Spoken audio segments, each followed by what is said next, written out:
ศูนย์วิจัยและพัฒนาอาหารสัตว์ชุมพรได้ดำเนินโครงการในกิจกรรมแปลงพืชอาหารสัตว์ชุมชนยั่งยืน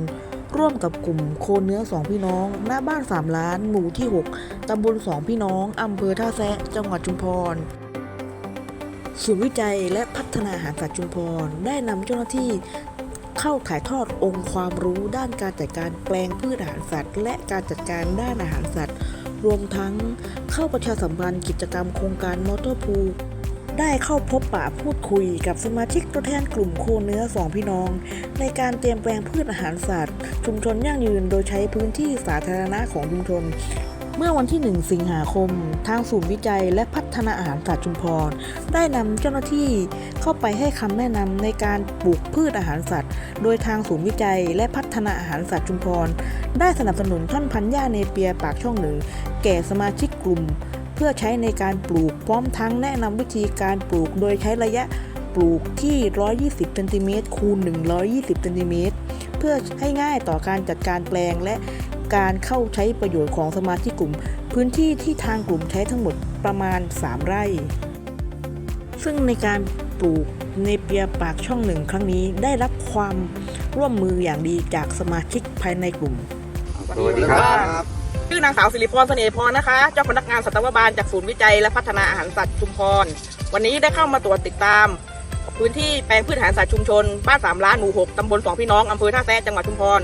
โดยมาที่กลุ่มโคเนื้อ2พี่น้องโดยการนำของประธานกลุ่มเดี๋ยวเชิญประธานกลุ่มแนะนำตัวหน่อยค่ะ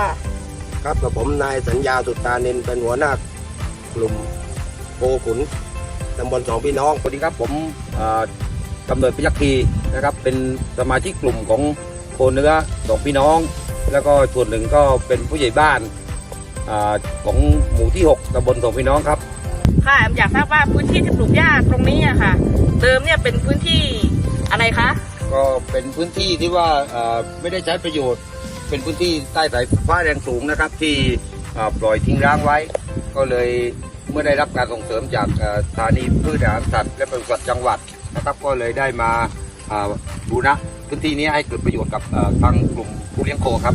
ปัจจุบันนะคะสมาชิกกลุ่มมีจำนวนกี่รายอะคะก็ตัวนี้มีอยู่21รายครับโอ้ค่ะเดิมนี่ก็คือในสมาชิกกลุ่มเนี่ยมีแปลงหญ้าอยู่บ้างใช่ไหมคะก็มีครับมีบางสมาชิกบางรายก็มีพื้นที่แปลงหญ้าอยู่นะครับแต่ว่าไอ้แปลงหญ้าที่มีอยู่นั้นไม่เพียงพอกับประชากรวัวที่เพิ่มขึ้นนะครับตัวนี้เพราะว่าส่วนที่เลี้ยงก็จะเป็นส่วนมากก็จะเป็นการเลี้ยงครบวงจรคือมีเลี้ยงโคแม่โคนะครับแม่โคแล้วก็ไปจนถึงปลายน้ำก็คือมาปลูกด้วยครับอ๋อค่ะแล้วอยากจะทราบว่าค่ะว่าหลังจากที่ทางศูนย์นะคะได้มาสนับสนุนแล้วก็เข้ามาทำกิจกรรมแปลงพืชอาหารสัตว์ชุมชนกับทางกลุ่มนะคะความรู้สึกของสมาชิกกลุ่มนะคะเป็นยังไงบ้างคะหลังจากที่ได้รับโครงการนี้ที่ศูนย์ได้เข้ามาช่วยเหลือครับก็รู้สึกเป็นเกียรตินะครับแล้วก็ยินดีเห็นว่าทางกลุ่มนั้นคงไม่โดนทอดทิ้งแล้วเพราะว่าถือว่าเป็นนิมิตหมายที่ดีนะครับเพราะที่ผ่านมานั้นก็จะมีแต่ทางการผสมเทียมก็หมายถึงปศุสัตว์ของทางคุณหมอจตุรงค์โขบาทนะครับที่ว่าเข้ามาส่งเสริมรู้จักกันในนามของหน่วยผสมเทียมนะครับในส่วนของสถานีพืชนั้นก็เพิ่งจะประมาณ2 ปีนะครับที่เราได้มีความปฏิสัมพันธ์แล้วก็ได้เข้าไปขอความช่วยเหลือไม่ว่าจะเกี่ยวกับอาหารสัตว์ในเวลาแล้งหรือว่าน้ำท่วมนะครับแล้วก็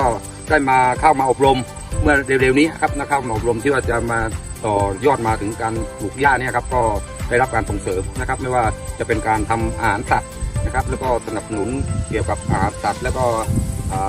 เป็นอาหารข้นนะครับอาหารข้นที่ว่าเข้ามาส่งเสริมแนะนำให้กับสมาชิกนะครับทั้งตำบล2พี่น้องทั้งตำบลตะหลุยที่เป็นกลุ่มผู้เลี้ยงโคนะครับก็ได้เข้ามา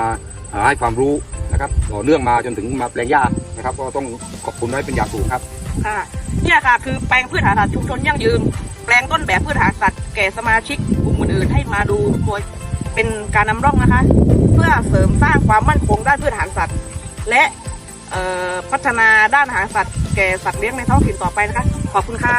ครับขอบคุณครับ